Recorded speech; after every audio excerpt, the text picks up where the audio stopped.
Esta mañana quiero comenzar con una pregunta. Piense mucho en esta pregunta, por favor. Y esta pregunta tiene relación con el mundo en que vivimos, con la sociedad en que vivimos, con el tiempo en el que vivimos. La pregunta es, como creyentes, como la iglesia del Señor, ¿cuál es nuestro lugar en el mundo y en la sociedad? ¿Qué lugar ocupamos? ¿Somos igual que todas las demás personas? La palabra dice que no, que nosotros somos hijos de Dios. Pero ¿qué papel desempeñamos en este mundo? Dios nos tiene aquí y Dios ha puesto su iglesia con un propósito. Y ese propósito es que nosotros seamos testigos de Cristo. Este mundo va a llegar a conocer a Cristo por medio de su iglesia, por medio de nosotros, cuando predicamos el Evangelio y cuando vivimos una vida de testimonio. Mire, hermanos queridos, necesitamos entender que Dios no nos ha llamado a vivir para nosotros mismos. Dios nos ha llamado a vivir para Él. Y vivir para Él significa luchar, vivir y morir por su causa, por la causa de Cristo, por la causa del reino de Dios. Nosotros tenemos aquí una necesidad muy grande, hermanos. El otro día estaba meditando junto con un hermano acerca de la gran comisión. Y el Señor dice, id y haced discípulos, ¿a dónde? ¿A todas las familias? ¿A todos los pueblitos? ¿A todas las ciudades? ¿A dónde dice? ¿A dónde? A todas las naciones. Entonces, lo interesante es que el mensaje del Evangelio, el reino de Cristo, no solo alcanza a personas o a familias, alcanza a las naciones. ¿Cuál fue la bendición que el Señor le dijo a Abraham? En ti serán benditas todas las naciones, ¿no es cierto? Y hemos visto nosotros que nuestra nación sea alcanzada por el reino de Dios. Yo puedo decir que no. Nuestras naciones en Latinoamérica no han sido alcanzadas por el reino de Dios. ¿Habrá alguna nación en el mundo que haya sido alcanzada por el reino de Dios? Podríamos decir que en cierta manera sí. En una ocasión, en el libro de los Hechos, se menciona acerca de los discípulos que llegaron a una ciudad. Y si no me equivoco, las autoridades de esa ciudad dijeron, aquí llegaron los que trastornan el mundo. Si nosotros examinamos el libro de los Hechos, vemos que el Evangelio llegó con fuerza y poder a todo el mundo conocido. Pero también tenemos que en ciertos periodos de la historia hubieron naciones enteras que fueron alcanzadas con el Evangelio. Nosotros como iglesia nos identificamos mucho con la Reforma. Valoramos mucho lo que ocurrió en la Reforma porque reconocemos que fue una obra de Dios. ¿Y sabe lo maravilloso que fue la Reforma? Es que hubieron naciones enteras que aceptaron la fe reformada, que es la fe bíblica. Alemania, Inglaterra, Suiza, Holanda y otros países. Lamentablemente hubieron países donde no aceptaron la Reforma, como Francia, Italia y España. Pero sin embargo las naciones como Inglaterra y también Estados Unidos, que fue colonizada por creyentes y cuya constitución está basada en las Escrituras, fueron naciones que fueron impactadas totalmente con el Evangelio. No hemos visto nosotros eso en Latinoamérica todavía. Tenemos que verlo y tenemos que esperarlo. El Señor dijo que Él vino a establecer su reino en la tierra. Y la oración del Señor que dice, Padre nuestro que estás en los cielos, santificado sea tu nombre, venga tu reino.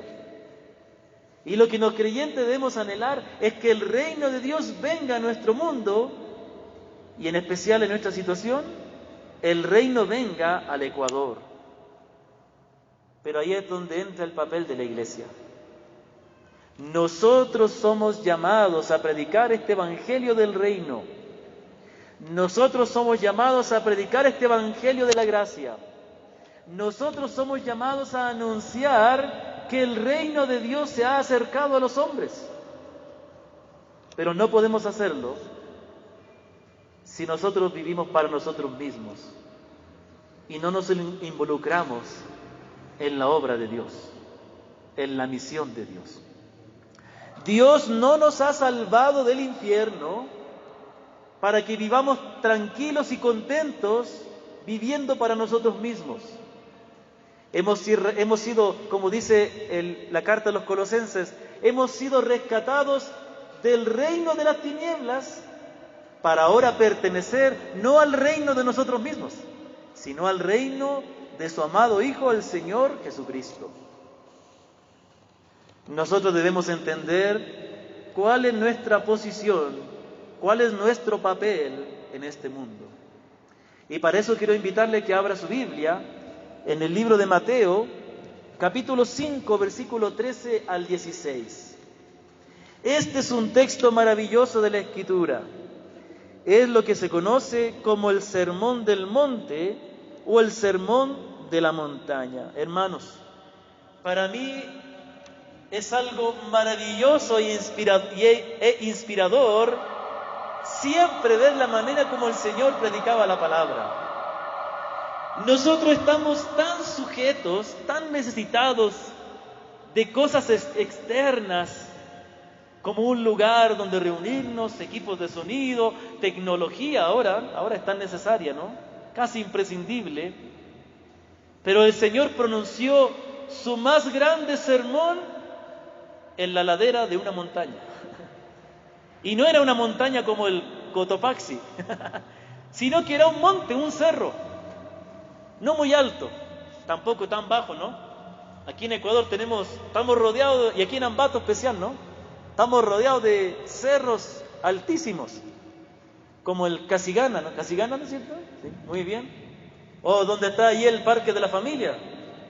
Son montañas inmensas, ya tenemos algunos cientos o miles de metros más que aquí. Bueno, el Señor predicó en la ladera de una montaña y el público de él estaba sentado en el piso. Y no pensemos que eso era algo normal en la época, porque en la época del Señor también habían sinagogas y también habían lugares dedicados para la enseñanza. Pero el Señor decidió compartir su palabra en el ambiente de la vida cotidiana de las personas. En la ladera de una montaña, a la orilla del mar, desde el bote. Y muchas veces, y una de las cosas que más me encanta, en las casas de muchas personas. Y también predicó en algunas sinagogas, a las afueras del templo también. Entonces nosotros debemos aprender de nuestro Señor que la palabra de Dios debe estar presente en todo lugar, no encerradas en las cuatro paredes de un edificio o de una congregación.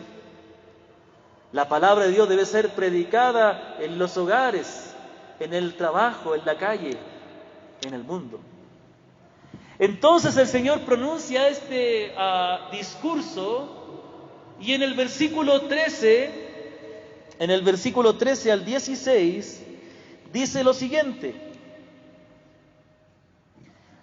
Y escuche y lea conmigo. Vosotros sois la sal de la tierra, pero si la sal se desvaneciere, ¿con qué será salada? No sirve nada más para nada, sino para ser echada fuera y hollada por los hombres. Vosotros sois la luz del mundo. Una ciudad asentada sobre un monte no se puede esconder, ni se enciende una luz y se pone debajo de un almud, sino sobre el candelero, y alumbra a todos los que están en casa. Así alumbre vuestra luz delante de los hombres, para que vean vuestras buenas obras y glorifiquen a vuestro Padre que está en los cielos. Amén. En estas sencillas palabras, el Señor está expresando una maravillosa verdad acerca de cuál es el propósito por el cual Dios nos ha puesto todavía en este mundo. ¿Cuál es nuestra misión y nuestro papel como iglesia en esta tierra? Y podríamos decir nosotros como congregación local, ¿cuál es nuestro papel y nuestra función en esta ciudad de Ambato? Y aquí el Señor se refiere a los creyentes de dos maneras, como la sal y como la luz. ¿Qué dice acerca de los creyentes? Que los creyentes somos sal y somos luz. Sin embargo, para poder entender de manera exacta qué quería decir el Señor con que nosotros somos la sal de la tierra y la luz del mundo, tenemos que recordar lo que venía diciendo antes. Los primeros versículos del capítulo 5 de Mateo está lo que se llama las bienaventuranzas. Y él define a través de las bienaventuranzas, él va a explicar cómo es el carácter, cómo es la vida, cómo es la forma de vivir de los que pertenecen a su reino, de los que son hijos de Dios, de la iglesia. Y empieza a hablar acerca de los bienaventurados. Primeramente, lo que caracteriza a un creyente, ¿qué es? Es que es una persona bienaventurada. Bueno, lamentablemente nosotros en nuestro idioma español latino no usamos esta palabra bienaventurado, ¿no? Pocas veces, ¿no? ¿Cuántas veces usted se ha acercado a una mujer embarazada y dice, bienaventurada, que darás a luz? Ella le va a decir, ¿qué cree que soy María?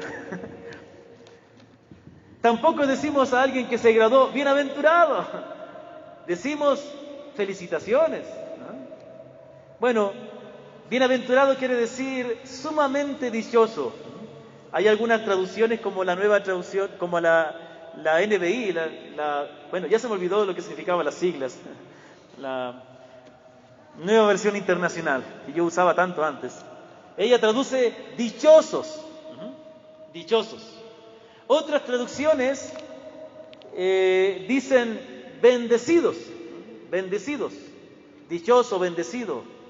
Por ahí, cuando yo era jovencito, en mi iglesia había un joven que se bautizó al mismo tiempo que yo, y él también enseñaba la palabra en la iglesia, tenía como 19 años él, y él en un estudio bíblico explicó que esta palabra bienaventurado significaba doblemente feliz. Y desde ahí que me quedó grabado. Aprendí ahí de mi amigo. Doblemente feliz. Entonces, primera cosa, ¿qué caracteriza a un creyente? Un creyente es una persona feliz, bendecida. ¿Y por qué es así?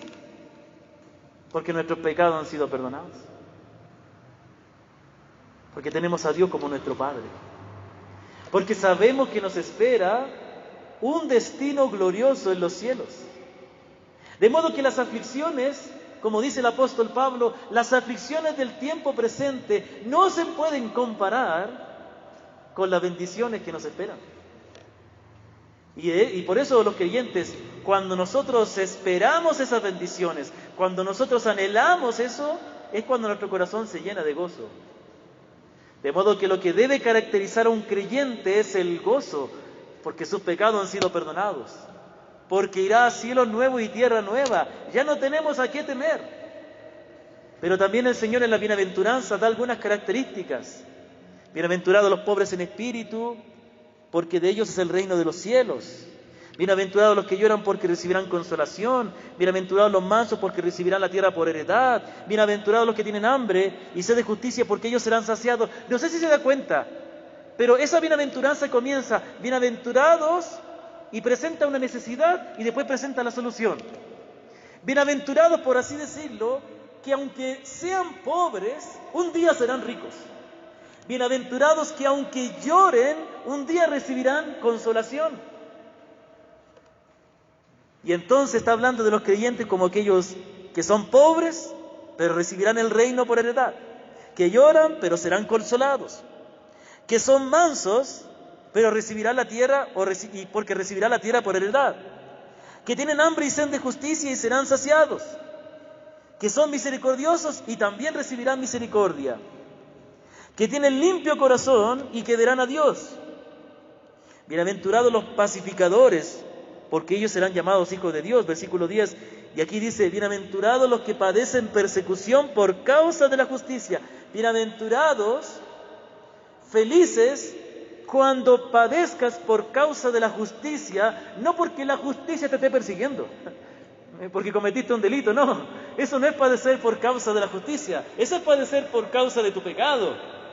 Padecer por causa de la justicia es que, agradando a Dios, siendo leales a Él, siendo obedientes a Él, confesándole a Él, por causa de eso, otros nos persigan o nos rechacen. Bienaventurados, porque de Dios es el reino de los cielos. Bienaventurados sois cuando por mi causa os vituperen y os persigan y digan toda clase de mal contra vosotros mintiendo. ¿Sabe? Y el Señor dice que así trataron a los verdaderos profetas. Entonces lo interesante es que los creyentes se caracterizan porque padecen ciertas cosas, como el hambre, la tristeza, persecución, pero les espera una gran recompensa por padecer eso por causa de Cristo. Entonces, aquí el Señor venía hablando que el carácter del creyente, que lo que identifica al creyente es que es alguien bienaventurado, no porque le vaya bien en todas las circunstancias, es porque se mantiene fiel al Señor y recibirá una gran recompensa. Lo que caracteriza a un creyente es que es manso, es que es humilde, es que llora, es que tiene hambre y sed de justicia y que sufre persecución por ser fiel al Señor. Lo que caracteriza al creyente es que la gente hable toda cosa mala mintiendo. Pero es un creyente que a pesar de todas esas cosas tiene gozo en su corazón, porque está siendo fiel al Señor. Y el Señor recompensará, saciará, suplirá todo lo que le falte por causa de serle fiel al Señor. Entonces, entendiendo esto, ¿qué se refiere o qué intención quiere el Señor dar cuando dice que nosotros somos la sal de la tierra y la luz del mundo? Está diciendo que nosotros, teniendo esas características, teniendo esa mansedumbre, esa pobreza, esa sed, hambre y sed de justicia, teniendo esa lealtad por Cristo al punto de sufrir por Él, de esa manera somos puestos en el mundo como sal y como luz. Teniendo esas características. De modo que los creyentes, cuando viven una vida entregada a Dios, a Cristo, siendo fieles a Él, teniendo un carácter que el Señor quiere como Cristo, en humildad, en amor, y siendo fieles a Cristo, cuando vivimos de esa manera, estamos siendo sal para el mundo y estamos siendo luz para el mundo. ¿A qué significa entonces? Ahora, entendiendo que está relacionado con lo anterior, veamos qué significa la sal y qué significa la luz, por lo cual se nos llama así a nosotros los creyentes. Primeramente, la sal. La sal tiene como propósito sazonar, ¿no es cierto? De ahí viene, la palabra sazonar viene de sal. Pero principalmente, aunque en este tiempo casi no, aunque los que comieron la fanesca se van a acordar lo que voy a decir, la sal tiene el propósito de preservar. ¿De cuándo cree que era el pescado que usted comió en la fanesca? No del día anterior, de mucho tiempo atrás. Antiguamente se ocupaba mucho la sal, y yo creo que ustedes ya lo saben porque hasta el día de hoy se ocupa en algunos casos, como en el caso del bacalao para la fanesca, ¿no? Se ocupaba la sal para preservar los alimentos, especialmente las carnes y los pescados. Bueno, hasta ahora no he visto a nadie que pueda salar alguna fruta, ¿no? Ya no sería fruta. Ok, entonces se ocupaba la sal, como hasta el día de hoy se hace, para salar la carne, dejarla secar, y así la carne duraba mucho tiempo, ¿no es cierto? Entonces, de alguna manera, la sal tiene la propiedad de preservar en este caso las propiedades de ciertos alimentos para que no se pudran. Pensando en esto, cuando el Señor habla de que los creyentes somos la sal de la tierra.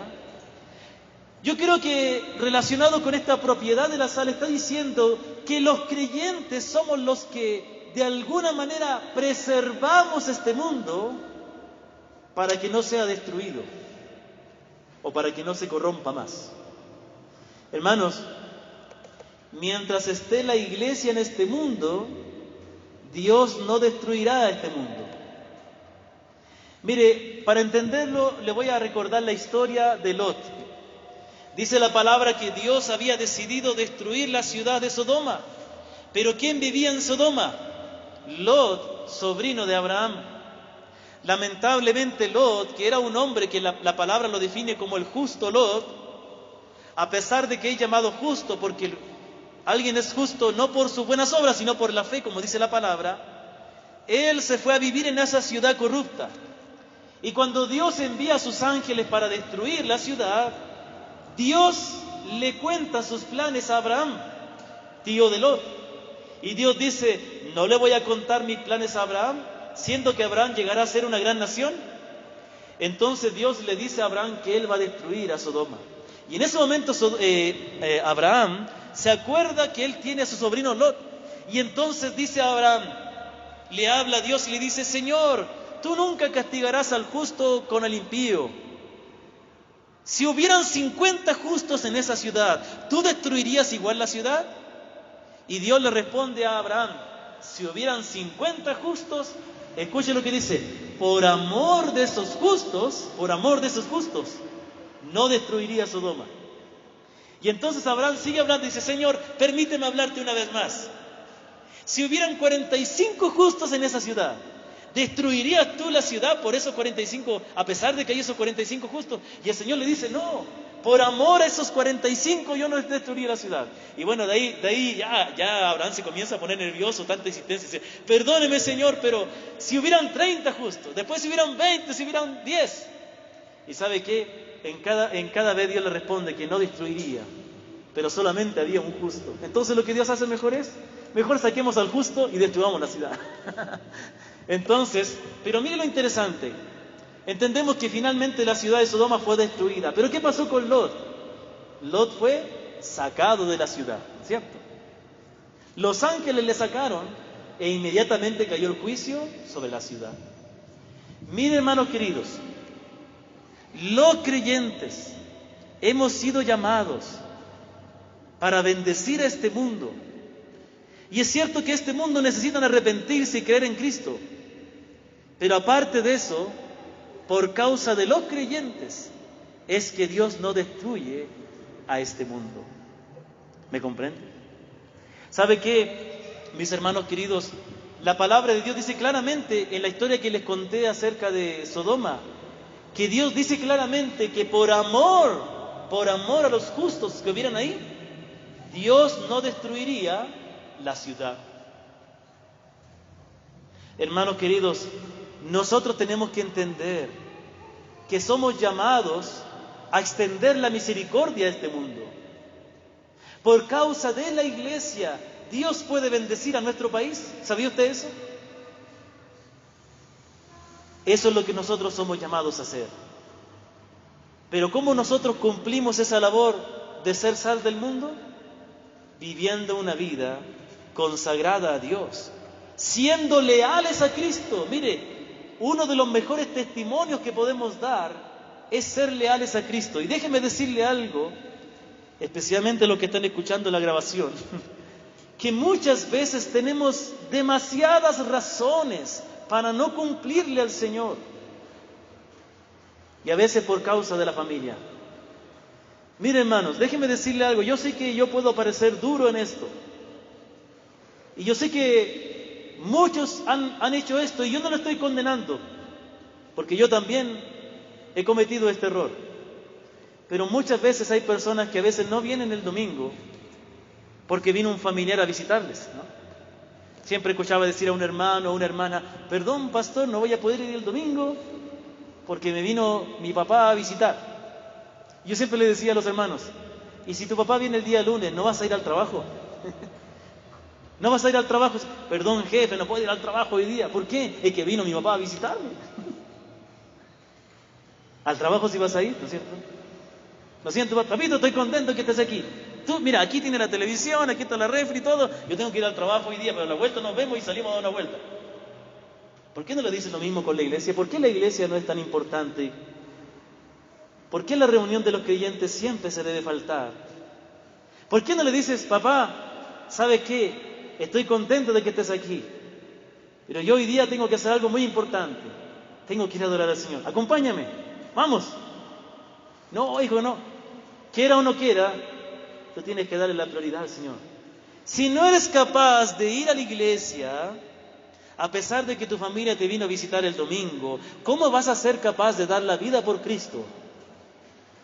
Si Dios lo requiere.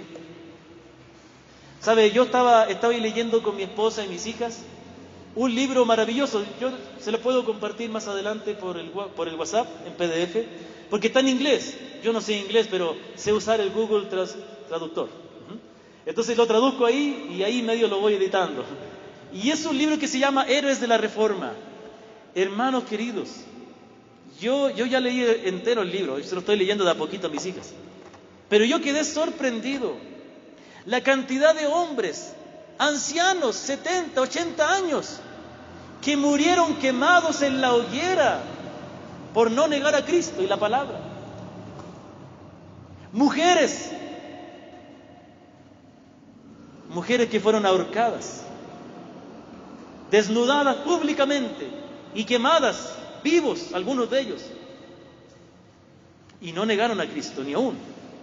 Y muchos de ellos murieron cantando al Señor porque el Señor de alguna manera les daba una gracia especial. Uno de los libros más maravillosos que yo leí cuando era un jovencito, y les animo a que usted compre ese libro en la librería. Aquí en la librería lo venden, librería cristiana, no va a ir a la papelería, no. El mártir de las catacumbas. Busque el mártir de las catacumbas, cómpreselo a su hijo, sobórnelo para que lo lea, pero haga que su hijo lea ese libro. No, es una broma nomás. Pero, no sé, ofrezcan una recompensa, pero yo leí ese libro cuando era un jovencito. ¿Y sabe de qué trata ese libro? Bueno, yo lo he dicho en otras predicaciones. Perdonarán que mis ilustraciones no son muy abundantes, ¿no? Entonces, ese libro trata de Marcelo, un centurión romano, que va a la ciudad de Roma y queda impresionado por el Coliseo romano, que ahora es una atracción turística, ¿no? Y sabe que él queda impresionado por las luchas y todo. Él va y ve presencia, cómo peleaban los gladiadores. Ahí eso se llenaba de agua y habían barcos y todo. Cuando de repente hacen un alto en el show y meten a unos niños. Y Marcelo dice, ¿por qué están esos niños ahí? Y le dicen, ellos son cristianos. Y Marcelo queda sorprendido, porque él era un hombre de guerra y él estaba fascinado con las luchas, con las peleas. Cuando ve que meten a unos niños, a unas jovencitas, y sueltan los leones. Y él ve como esos niños y esas niñas se comienzan a juntar.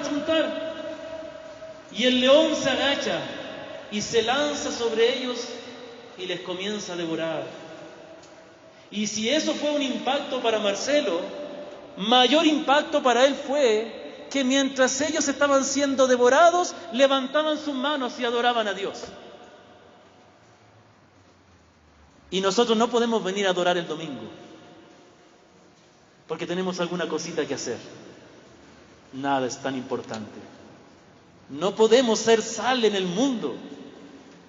Este mundo no va a percibir la misericordia de Dios si nosotros no somos capaces de amar y ser leales y entregarnos de todo corazón a aquel que nos salvó del mismo infierno. ¿Entendemos esto, hermanos? La segunda ilustración que da el Señor es que somos la luz del mundo, la sal de la tierra y la luz del mundo. No somos sal para nosotros, no somos luz para nosotros, somos sal y luz para el mundo, para los que no conocen a Dios. ¿Qué es lo que es la luz? La luz sirve obviamente para alumbrar, ¿no? Pero aquí podemos ver, considerando el resto de la Escritura, lo que se llama el contexto de toda la Escritura o la analogía de la fe, es que la luz está relacionado por tres cosas. Primero, en este mismo versículo, la luz o alumbrar está relacionado con nuestras buenas obras. Mire lo que dice el versículo 16 de Mateo 5. Así alumbre vuestra luz delante de los hombres, para que vean vuestras buenas obras y glorifiquen a vuestro Padre. Entonces, ¿qué está diciendo? Que nosotros alumbramos con nuestras buenas obras. Pero la luz en la Escritura está relacionada también con la verdad. Si usted puede ir al Salmo 119, versículo 105, dice así. Salmo 119, 105. Dice el salmista: lámpara es a mis pies tu palabra y lumbrera a mi camino. Yo me acuerdo que este fue uno de los textos, de los primeros textos que me aprendí en mi vida cuando era niño. Lámpara es a mis pies tu palabra y lumbrera a mi camino. Entonces, está diciendo que la palabra de Dios, que es la verdad, es como una lámpara que alumbra el camino. Este mundo está en tinieblas, no conoce la verdad, pero la palabra de Dios es la verdad y ellos necesitan ser alumbrados con la palabra. En tercer lugar, la luz está relacionada con Cristo. El Señor Jesucristo en Juan 8:12 dice, Juan 8:12, yo soy la luz del mundo, el que me sigue no andará en tinieblas, sino que tendrá la luz de la vida. La luz está relacionada con nuestras buenas obras, con la verdad y con Cristo. Tomemos esas tres cosas y armemos una definición. Podríamos decir que la propiedad que tiene la Iglesia de alumbrar se trata de que a través de una vida de testimonio de nuestras buenas obras, nosotros podamos mostrar la verdad de Cristo. Nosotros no estamos aquí para mostrarnos a nosotros, sino que a través de nosotros mostrar a Cristo, mostrar la verdad. ¿Qué necesita este mundo para ser transformado? Necesita a Cristo. Porque aunque cambien las leyes, aunque nuestros gobernantes tomaran buenas decisiones económicas, el corazón del hombre va a seguir siendo el mismo. Ayer tuvimos una bendición muy grande con mi esposa y mis hijas, que pudimos compartir la palabra con algunas personas. Empezamos una conversación con unas personas en un local y fue lindo porque Dios nos dio la oportunidad de predicarles el Evangelio. Y ellos se quejaban de la religiosidad de sus vecinos, que hacían fiestas y todo eso, pero seguían siendo chismosos, seguían siendo mal hablados, etc. Entonces ahí fue la oportunidad donde nosotros les dijimos, mire, lo que pasa es que aunque el hombre pueda hacer cosas externas, su corazón sigue siendo igual. El corazón del hombre es el problema. Pero ¿quién puede cambiar el corazón? Solo Cristo. Entonces, este mundo necesita que su corazón sea transformado. Pero ¿cómo van a llegar a conocer esa verdad? A través de la iglesia. La iglesia es como una luz que les va a alumbrar. Donde yo vivía allá en Chile, en Tomé se llamaba mi ciudad, se llama hasta el día de hoy, hay un lugar muy bonito que se llama El Faro, hay un faro. Me acuerdo que cuando yo fui niño, caminamos 2 horas para llegar al faro. Toda una travesía para un niño pequeño, ¿no? Y en el camino fue lindo porque llevábamos los huevos duros y comíamos ahí en el camino, hasta que llegamos a esa playa desolada, era como el fin del mundo. Era una playa desolada y ahí estaba el faro. Entonces caminábamos y llegábamos al faro. Y ahora, si bien tenía que uno caminar 2 horas para llegar al faro, desde mi casa se podía ver la luz del faro. Y toda la noche a mí me encantaba ver, porque yo soy de la costa de Chile, y ahí se veían las luces del faro así dando vueltas. Pasaba, ¿no es cierto? Pasaba la luz. No sé si han visto alguna vez la luz de un faro. Es hermoso. ¿Para qué es lo que es la luz? Mire, ¿para qué es la luz de un faro? Los faros fueron hechos para que los barcos, para alumbrar un poco, cuando los barcos se están acercando a la orilla, puedan darse cuenta, porque generalmente se ponen en lugares peligrosos, donde los barcos podrían irse demasiado para la orilla y chocar con las rocas, especialmente en el sur de Chile, que hay muchas rocas en el mar. No es como en la playa de Ecuador, que uno puede avanzar 100, 200 metros adentro y todavía el agua le llega aquí. Allá uno da un pie y ya se hunde. ¿Ya? Y están las rocas y todo, las rocas, y la gente se para en la roca y recibe el agua y todo, y se caen, y bueno, ya. Y hay personas recogiendo mariscos en las rocas. Es bonito, todo tiene su belleza, ¿no? Entonces, esa luz sirve para alertar de que ahí hay una orilla y no deben acercarse mucho. Y también para alumbrar un poco el resto del mar, a ver si hay otro barco por ahí, aunque los barcos ya tienen su radar y todas esas cosas, ¿no? Creo que en el día de hoy no son tan necesarios los faros, pero se siguen conservando como una tradición muy bonita. Nosotros somos como un faro, que nosotros tenemos una luz que advierte al mundo de que hay un Dios y necesitamos buscarle. ¿Sabe? Una de las formas en que la gente se da cuenta de su pecado es cuando ve a otro obrando bien. Cuando ve a otro obrando bien. ¿Sabe? Yo nunca me voy a olvidar que yo, cuando era un jovencito y estaba dudando de la fe un poco y estaba que no quería, creía en el Señor, me había convertido, pero estaba un poquito ahí con algunos pensamientos en mi corazón, pero caminaba por la calle, y allá en Chile es muy común ver esto, veía 3 jóvenes, 2 jóvenes, una señorita, con una guitarra cantando alabanzas y predicando en pleno centro.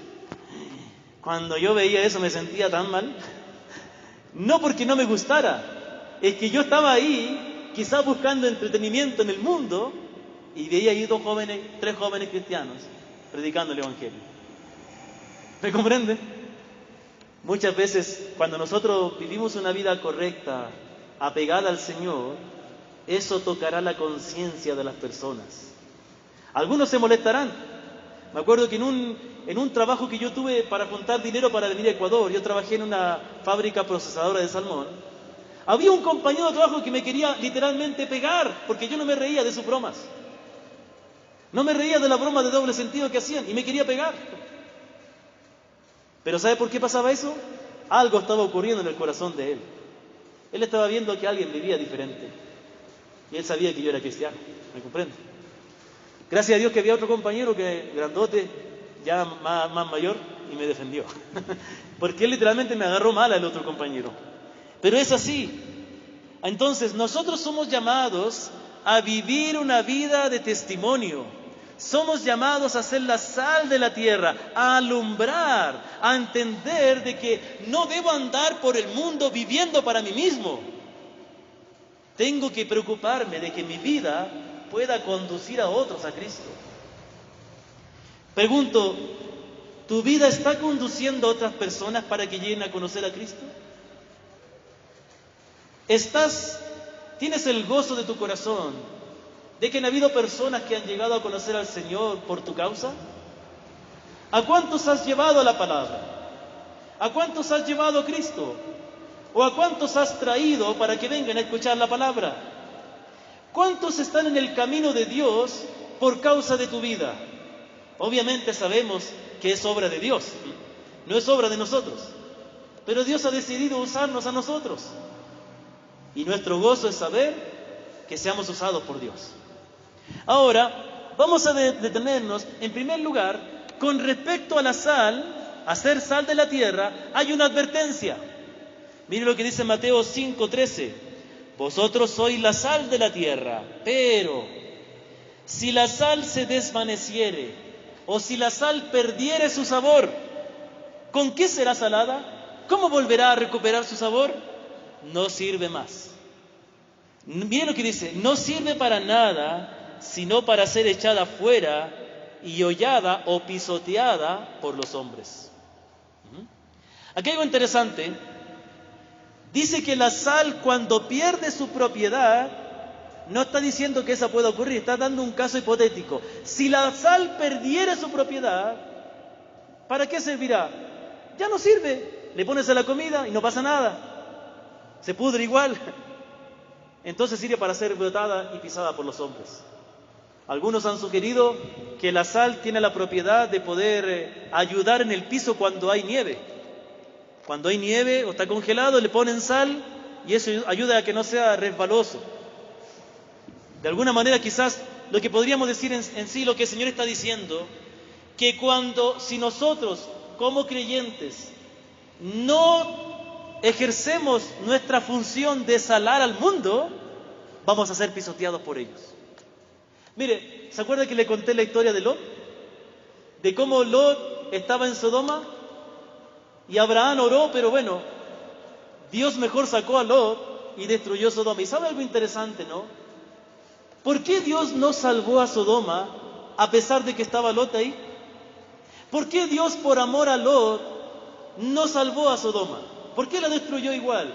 Pero ojo, salvó a Lot porque era un justo, era un hijo de Dios. Es que a pesar de que Lot, escúcheme, a pesar de que Lot era hijo de Dios, a pesar de que Dios salvó a Lot, déjeme decirle algo, Lot no estaba haciendo de testimonio en esa ciudad. ¿Sabe? Ni siquiera tenía el respeto de las personas. Cuando llegaron los ángeles, se reunieron todos hombres pervertidos y querían dormir con los ángeles. Y mire lo que hace Lot. Lot dice, no le hagan daño a los ángeles. Ahí tienen mis hijas, hagan lo que quieran con ellas. ¿Cómo se te ocurre? ¿Qué pensamiento hay en la mente de Lot? Entregar a sus hijas. ¿Y sabe lo que pasa después? Esto no voy a hacer muchos detalles, pero dice que Lot se salvó, ¿no es cierto? Y se fue a otra ciudad. Y dice que sus hijas durmieron con él para tener hijos de él. ¿De dónde aprendieron eso sus hijas? De la ciudad de Sodoma. Sodoma, de ahí viene la palabra sodomía. En Sodoma se practicaban toda clase de perversidades sexuales. Y Lot estaba ahí y sus hijas aprendieron las costumbres del pueblo. Lot fue pisoteado por los hombres y pisoteado por sus propias hijas. Cuando el creyente no vive una vida comprometida, entregada, va a terminar siendo la burla de los hombres. Es cierto que muchos hombres, como les mencioné, murieron por causa de la fe. Pero otra cosa es ser avergonzado porque no eres capaz de ser testimonio a la gente. Otra cosa es que la gente no vea en ti realmente que lo que tú crees es importante. Y ese es el problema de los cristianos, de nosotros hoy día. Nuestra fe no es importante. Por eso es que la gente ni respeta nuestra fe. Porque nosotros mismos no le hemos dado importancia. Cuando alguien hace una broma de doble sentido, nos reímos con ellos. Cuando alguien hace incorrecto, nosotros compartimos y no decimos nada. Hasta nosotros hacemos cosas corruptas. Como aquel hermano que estábamos predicando a un familiar y después de predicarlo le dice al familiar, oye, ¿cómo puedo sacarme de una multa? Ah, yo tengo un número. Le acabó de predicar el evangelio y ahora quería zafarse de una forma incorrecta de una multa. ¿Qué ganas le van a quedar a ese hombre de conocer? ¿Qué convicción de pecado va a tener? Cuando nosotros no estamos siendo de testimonio, cuando nosotros no vivimos una vida que demuestra a Cristo, vamos a ser pisoteados por los hombres. ¿Y qué respecto a la luz? A la luz dice tres cosas. Primero, nos dice que la luz no se puede esconder. Miren lo que dice Mateo 5, versículo 14.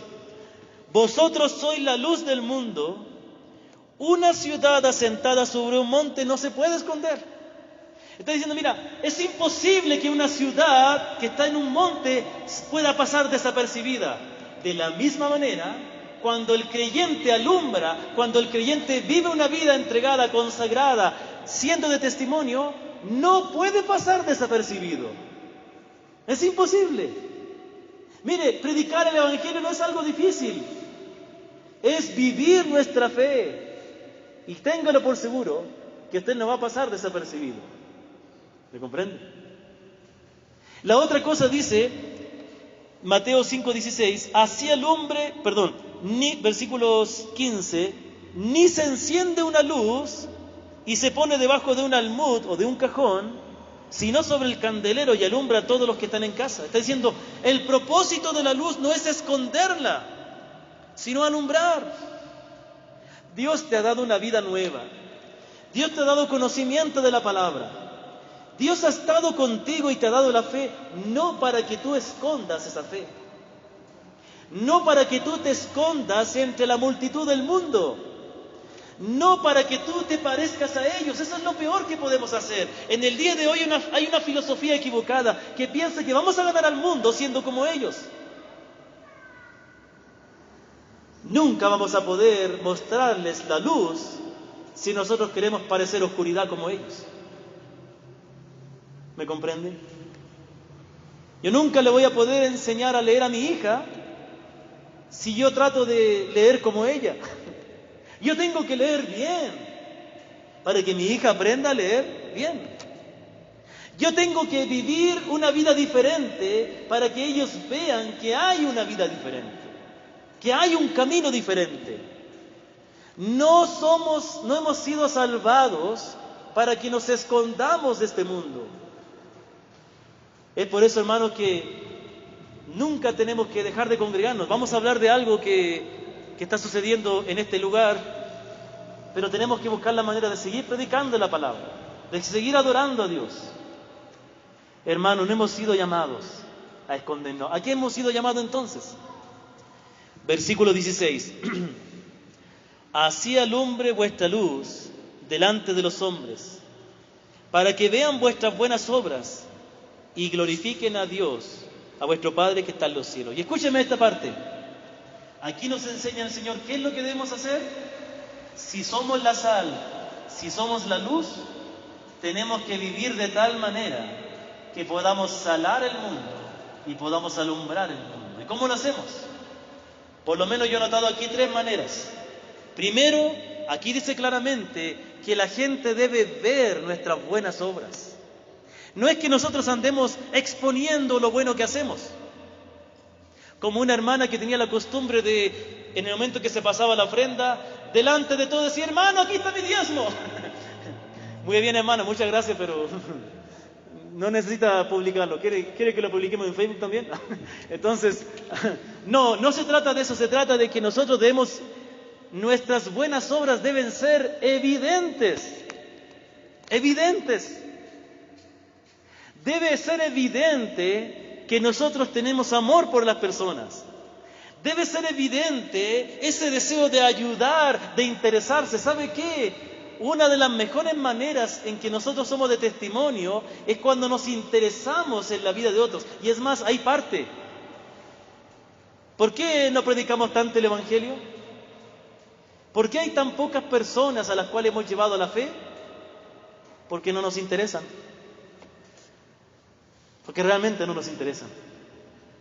Si nos interesaran, si realmente nos importaran, haríamos algo. ¿Por qué hay tantos padres? Perdónenme, no quiero hacer sentir mal, pero yo también caigo en esto. ¿Por qué a veces como padres no hacemos el esfuerzo de compartir la palabra, de leer la palabra, de enseñar a nuestros hijos? Porque realmente no nos interesa tanto su salvación, no nos interesa tanto su estado espiritual. Pero hacemos todo lo posible para que tengan los útiles escolares. Pero hacemos todo lo posible para que tomen clases de esto y de lo otro. Y que vayan al conservatorio, y que vayan a este, que el curso de acá. Porque eso es realmente lo importante. El problema está en nuestro corazón. Tenemos que amar a las personas. Nuestras buenas obras, nuestras buenas acciones. Ayudar, colaborar. Dar una mano. Compartir. Son esas obras evidentes. La amabilidad. Y ahí vamos en segundo lugar a nuestra actitud. A nuestra actitud. Y aquí yo quiero hacer referencia a 2 textos de la Escritura. Primera de Pedro 2:12, mire lo que dice. Primera de Pedro 2:12 dice así. Escucha atentamente.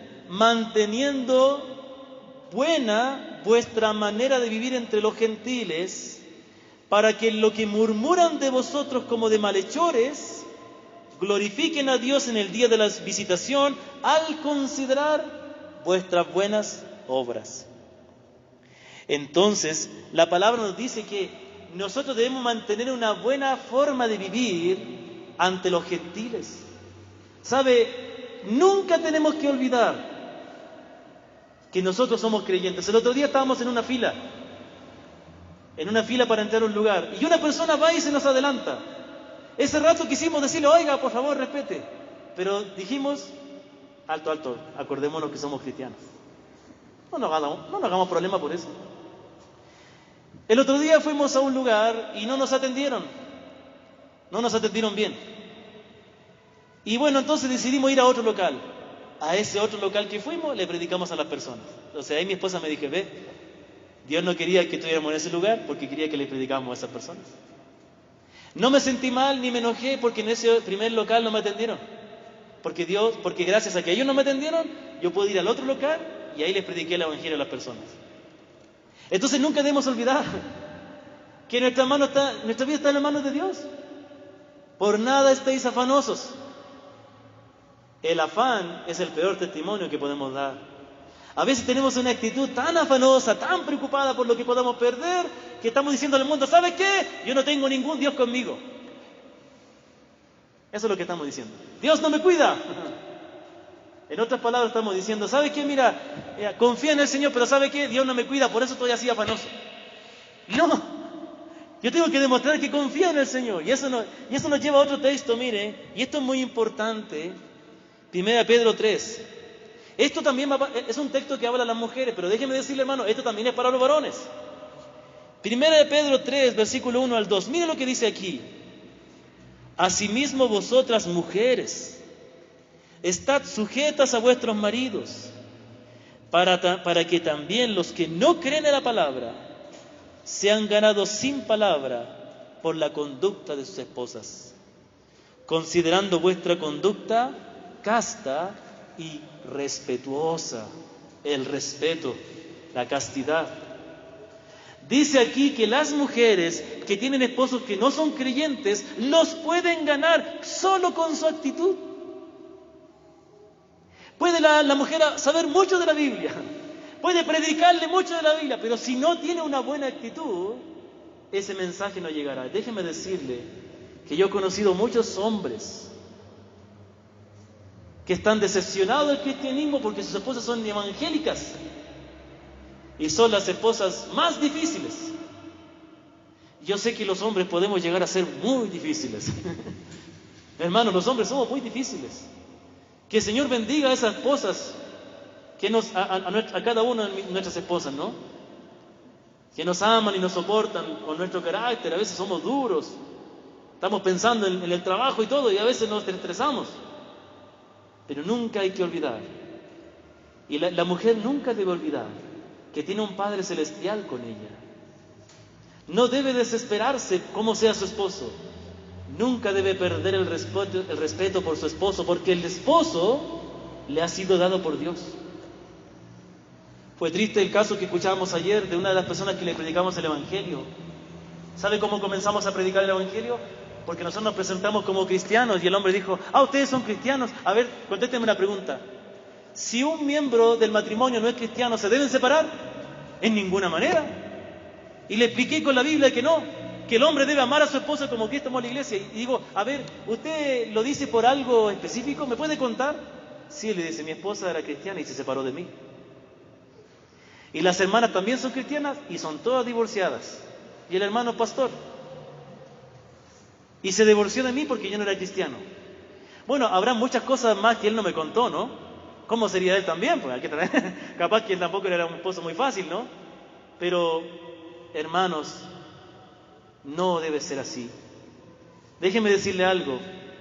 A excepción de la violencia y el adulterio, quizás no hay situación que no se pueda soportar por amor a Cristo. ¿Sabe? Si a la esposa le interesara realmente la salvación de su esposo, si comprendiera que su esposo podría ser un hombre diferente, si conociera a Cristo, cambiaría su actitud y trataría de ganarlo. Hermano, lo más triste de todo esto es que hay muchas esposas que teniendo esposos que son cristianos, tampoco le respetan a sus esposos. Déjeme decirle algo, nunca nos olvidemos que todos somos pecadores y que todos somos difíciles de soportar y que todos tenemos falla delante de Dios. Nunca debemos dejar de tener misericordia de otros. Aquí dice que si la mujer es casta y respetuosa con su marido, lo puede ganar. Y qué dicha para esa mujer, después de haber llorado tanto y sufrido quizás, llegar a tener un esposo que ama al Señor. Yo conozco mujeres, yo conozco hermanas que lloraron, que sufrieron por sus esposos, y ahora sus esposos sirven al Señor, y ellas son las mujeres más felices del mundo. Yo conozco mujeres que han llorado por la salvación de sus hijos. Y sus hijos hoy conocen al Señor.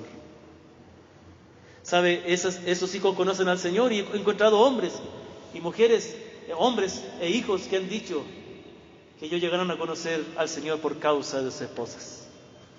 ¿Qué recompensa tendrán esas mujeres? Asimismo nosotros debemos tener una conducta respetuosa con las personas. Debemos ser amables. Debemos tener el amor rebosando. Interesarnos. ¿Sabe por qué no alcanzamos a otros? Tan sencillamente porque no nos relacionamos. No nos relacionamos con otras personas.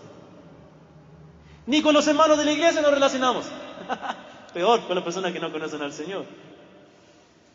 Estoy seguro que la mayoría de ustedes ni siquiera se saben los nombres de los hermanos que están sentados aquí. ¿Sabe por qué?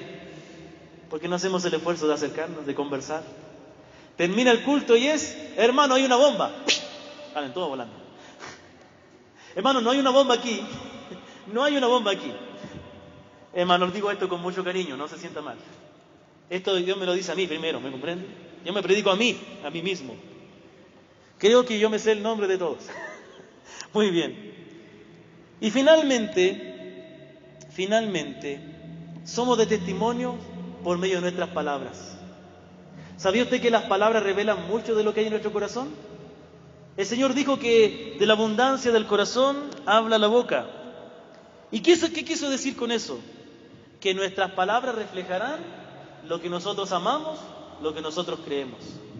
Salmo 34 dice: bendeciré a Jehová en todo tiempo, su alabanza estará de continuo en mi boca. En Jehová se gloriará mi alma, lo oirán los mansos y se alegrarán. ¿Qué más hay en tu boca? ¿Palabras de alabanza o palabras de queja? ¿Sabe? El otro día estábamos reflexionando con mi esposa y tuvimos que decir, hemos cometido un error. Nos topamos con alguien, inmediatamente comenzamos a hablar de la pandemia, que de la muerte, que todo eso. Es verdad, eso existe. Pero con mi esposa meditábamos, nosotros somos creyentes. La gente tiene que ver en nosotros una motivación a confiar en Dios. Todos pueden hablar de lo malo que está el país, todos pueden hablar mal de la política, pero solo los creyentes tenemos nuestra esperanza en el Señor. Hablemosle de nuestra esperanza. Sí, estamos en esto, pero bendito el Señor que nos ha preservado hasta ahora. Hoy ha sido terrible, pero el Señor ha estado ahí consolándonos. Han partido personas familiares, sí, pero el Señor ha estado ahí con nosotros. Sí, es terrible esta pandemia, pero bueno, si me toca morir, bendito sea el Señor que voy a estar con Él. Esas son las cosas que la gente necesita oír. ¿Me comprende? Uy, ¿qué candidato? No se sabe ni votar ni por ninguno ni por los dos, ¿no? Votemos nulo para que hagan otra elección.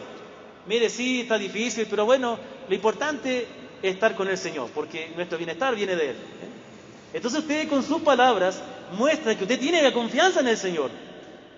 Pero eso depende de que en su corazón realmente esté confiando en Él. Miren lo que dice Salmo 51. Abre mis labios y publicará mi boca tu alabanza. Y miren lo que dice el Salmo 40. Vaya al Salmo 40, por favor. Vaya. Porque quiero que usted escuche esto. Salmo 40. Y vea que nuestras palabras de alabanza a Dios serán uno de los mejores testimonios que podamos dar al mundo. Dice el Salmo 40, versículo 1 al 3. Pacientemente esperé a Jehová, y se inclinó a mí y oyó mi clamor, y me hizo sacar del pozo de la desesperación, del lodo cenagoso. Puso mis pies sobre peña y enderezó mis pasos. Y mira lo que dice: puso luego en mi boca cántico nuevo. ¿Puso luego dónde? En mi boca. Es decir, que en su boca él alababa a Dios. Puso luego en mi boca cántico nuevo, alabanza a nuestro Dios. ¿Y qué dice al final del versículo 3? Verán esto muchos y temerán y confiarán en Jehová. Verán esto muchos y temerán y confiarán en Jehová. Dice que después de lo que Dios hizo por él alabó a Dios. ¿Sabes de dónde proviene la alabanza? De un corazón agradecido por lo que Dios ha hecho en su vida.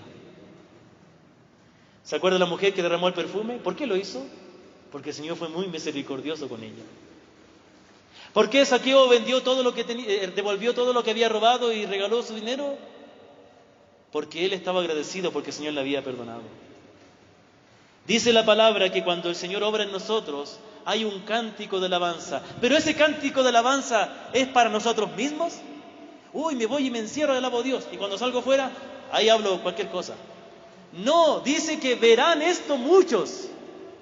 Verán esto muchos. Verán cómo yo alabo a Dios. Verán cómo yo le glorifico. Verán cómo yo le agradezco. Y temerán y confiarán en Jehová. Ay, pastor, yo quiero predicar el evangelio, pero yo no sé cómo presentar el plan de salvación. Tú no tienes que presentar el plan de salvación solamente. Si hay que presentarlo, bueno, el mensaje de salvación, porque el plan... tú tienes que mostrar que Dios está contigo. ¿Me comprendes? Tienes que alabar a Dios. Hay personas que se saben el plan de salvación al revés y al derecho. Por cuanto todos pecaron, pero no podemos hacer la salvación, no es por obra, que Cristo ya, muy bien, hay que recibir a Cristo, excelente, excelente, feliz. Pero ¿y cuándo alabas al Señor? ¿Y cuándo hablas bien de Él? La única palabra que hay en tu boca es el plan de salvación. No hay una alabanza para Dios, una gratitud, una palabra de gracias. Bendeciré a Jehová en todo tiempo. Yo siempre recuerdo un pastor maravilloso que yo conocí en Panamá hace años atrás, en 2009. Estuve en esa casa de él, cerca de la frontera con Colombia, un lugar súper peligroso. Había ido un misionero norteamericano, pero se fue huyendo de la guerrilla y él se hizo cargo de la iglesia. Y este hermano, levantamos en la mañana, tuve varios días en la casa de él, con mi esposa y no teníamos hijas todavía. Pastor, buenos días, gloria a Dios, bendito el nombre. Pastor, ¿a qué hora vamos a comer? Aleluya, a las 4 de la tarde. Ese pastor alababa todo el día al Señor. Ya es exagerada, ¿no? Pero algo aprendí de que él procuraba con eso siempre hablar bien del Señor. Si bien podía parecer un poquito exagerado a veces, ¿no? ¿A dónde voy? Bendito sea el Señor, voy a la tienda a comprar. Está bien, pero no está mal, no es irreverente. Irreverente es cuando nosotros tomamos el nombre del Señor en vano. Pero en él había ese deseo de querer alabar siempre el nombre del Señor. Y eso es algo que nosotros debemos practicar. Hermanos, por favor, somos llamados a ser una luz en el mundo. La pregunta es, ¿qué ocurrirá cuando nosotros realmente vivamos nuestra fe? Cuando realmente nosotros nos mantengamos apegados a la palabra, cuando tengamos palabras de gratitud, cuando tengamos amor y santidad en nuestra vida. Dice al final en Mateo 5, 16, así alumbre vuestra luz delante de los hombres, para que vean vuestras obras y glorifiquen a vuestro Padre que está en los cielos. El resultado será que habrá más personas que glorifiquen a Dios. Dios será glorificado cuando nuestra vida sea de testimonio, porque esas personas dirán, Dios ha hecho una obra en esa persona. Glorificarán a Dios, o esas personas vendrán a Cristo y glorificarán a Dios. Pongámonos de pie, por favor. Quiero terminar invitándole a que usted haga un examen de conciencia. Hermanos, estamos aquí, bendito sea el Señor. Hay hermanos que definitivamente no pudieron venir por causa de la enfermedad. Otros habrán tenido sus razones. No condenamos a nadie. Yo mismo no voy a poder ir a Mulalillo hoy día. Los hermanos van a hacer la reunión, ahorita están haciendo la reunión. Se están reuniendo igual. Pero hermanos, bendito sea el Señor, que hoy nos ha permitido estar aquí. No sabemos y creemos que no vamos a poder seguir aquí. Después les voy a decir. Pero debemos alabarle a Dios y darle gracias, porque Él envió a su Hijo a salvarnos. Esa es la principal bendición. Y porque nos ha preservado ahora. ¿Y qué pasará si Dios ya no te da más la vida? Glorifícale igual, porque vas a estar con Él. Y allá es mucho mejor. Hoy día vas a salir de esta puerta y seguramente vas a ir a votar. Sí, el resultado que sea, no te olvides que el Señor estará con nosotros siempre. Nosotros no nos estamos afanando. ¡Ay, que gane uno, que gane el otro! Y pelea que aquí no, que recuento de votos, que aquí una investigación te importa. Todos son pecadores y nunca lo van a hacer bien. Algún día tendremos la dicha de tener un presidente creyente, pero no un cristiano así a media, un creyente verdadero, ¿me comprende? Algún día el Señor nos bendecirá. Lo importante es que tú donde vayas, tú eres un creyente. Tú no eres como las demás personas. Tú no eres como el mundo. Tú eres un hijo, una hija de Dios. Dios está contigo. Dios te ama a ti más, de una manera diferente a la que ama al mundo. Dios envió a su Hijo por ti. Tú estarás un día en la eternidad con Él y sabe que Él está cuidando de ti. Demuestra que tú tienes a Dios. Alaba el nombre del Señor. Ama a las personas. Entiende que ellos están perdidos. Entiende que ellos se van a ir al infierno. Ten misericordia, ten amor por ellos. No eres un experto en conocimiento de la palabra, no eres un excelente predicador, predicadora. Dios no te llama a eso. Dios te llama a vivir por Cristo. Y demuestra que Cristo está contigo. Que tu vida sea una luz y una sal, y que tengan la dicha que cuando un día tú entres a las puertas del cielo, habrán algunos esperándote. Gracias porque tú me trajiste acá. Gracias porque tú me mostraste que Cristo era verdadero. Mira, hay muchos escépticos, hay muchos que niegan la verdad, hay muchos que quieren rechazar a Cristo, pero nadie puede refutar una vida transformada. Nadie puede cambiar eso. Nadie puede negar. Argumentos hay, excusas hay, pero nadie puede negar lo que ha sido una vida transformada por Cristo. Amén. Oremos al Señor.